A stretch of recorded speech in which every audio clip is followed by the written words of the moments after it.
The girl was 12 or 13. It's difficult to say these days. She hadn't taken any interest in the seals, or the sandwich turns, or Sam Cole's brief lecture on the effects of longshore drift.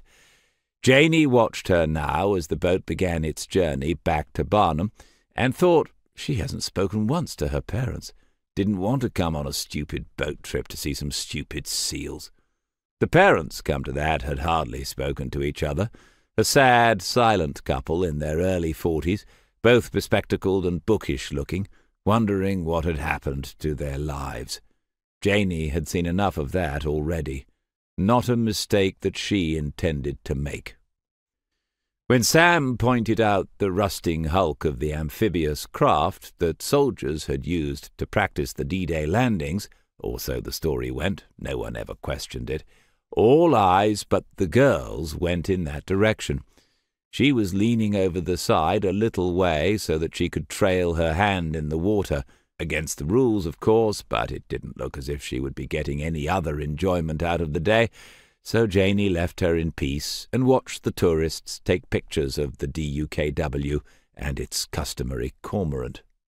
But when Janey looked back, everything had changed. The girl was sitting bolt upright, her hand out in front of her, fingers dripping seawater, and she was pointing. She looked at Janey then with a mute appeal, and Janey followed the pointing finger.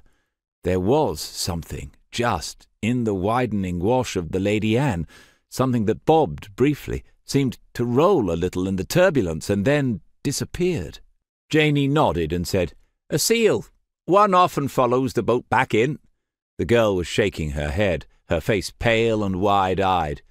"What did you think it was?" The girl wouldn't answer, and then Janey realized that she couldn't. Neither of the parents had yet noticed. Janey left her perch on the bow and crossed the 6 or 7 feet to where the girl was sitting. She hunched down beside her and said, "It's okay. What did you see?" Still the words wouldn't come easily. The girl opened her mouth and pointed again down the estuary, as if only seeing would make anyone believe what she had to say. Now the mother was leaning over, saying, "What's the matter? Is she feeling sick?" And the girl was holding on to Janey's arm as if she was. Finally she said, "It was a man, a dead body." "A man!"